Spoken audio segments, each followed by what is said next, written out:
तुम्ही हे अतिशय सत्य बोलत आहात। मी याच्याही पूर्वी सुद्धा म्हटलं असेल की सोन्याचे चमचे घेऊन आलेल्या लोकांना अजूनही आम्ही सत्तेत आहोत असंच वाटत आहे। आम्ही विरोधात आहोत ह्याची आम्हाला जाणीव झाली पाहिजे। म्हणून कोणीतरी सांगतो म्हणून घातल्या पाण्यानं वाहणारी गंगा वाहत नसते।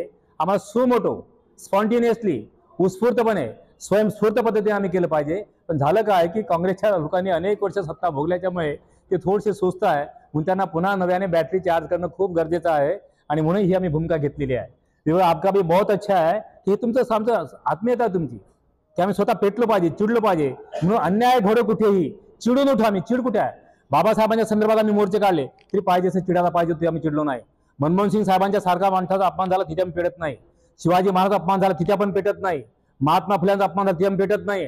कारण तुम्ही आम्ही खऱ्या अर्थाने सगळ्यांनी जी चीड आहे, जो क्रोध आहे, जो म्हणजे खऱ्या अर्थाने आपली जी भूमिका आहे ना ती प्रत्यक्षपणे मांडली पाहिजे। आणि म्हणून तुमची भूमिका माझ्यासाठी अत्यंत वंदनीय आहे, आदरणीय आहे। मी ते करणार आहे।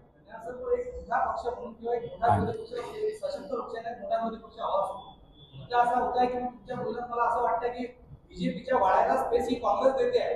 असं बीजेपीच्या जे वाढते एवढं मोठं कॅम्पेन झालं, लोकसभा झाली, विधानसभा झाली, तरी सुद्धा ते लोक गत 15 दिवसापासून 1 महिन्यापासून सदस्य नव्हते। बरोबर जातात। बिलकुल बरोबर आहे। जे लोक कारच्या खाली पाय ठेवतात तर त्यांना घाणायला लागतो।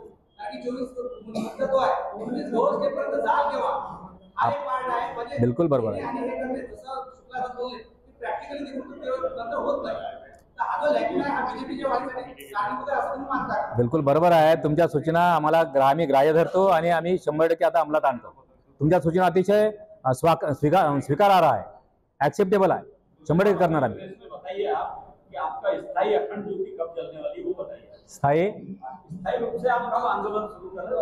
मैं मेरे डिस्ट्रिक्ट में करूंगा और पीसीसी को भी प्लानिंग देना। ऑलरेडी मैंने जब हमारा इलेक्शन हुआ ना उसी समय मैंने सबको चार्ज किया है।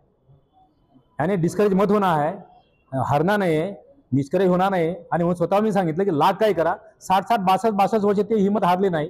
2च खासदार होते तरी त्यांनी हिंमत सोडली नाही। आणि तुम्ही 2 3 इलेक्शन हारला, हिंमत हारता तुम्ही। मी स्वतः बोललो आहे।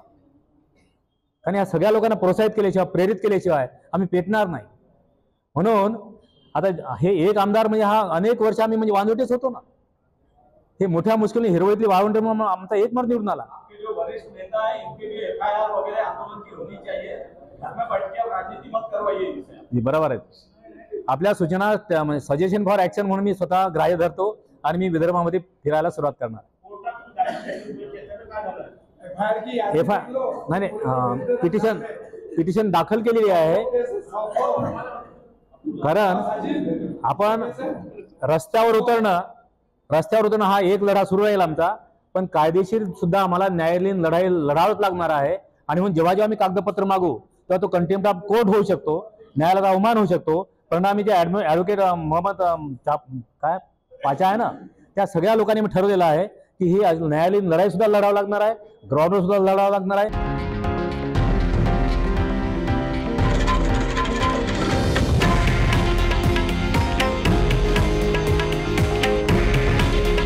हे आहे देशातील नंबर 1 न्यूज नेटवर्क आणि आपण पाहत आहात TV9 मराठी। काळजी तुमची, हित महाराष्ट्राचं।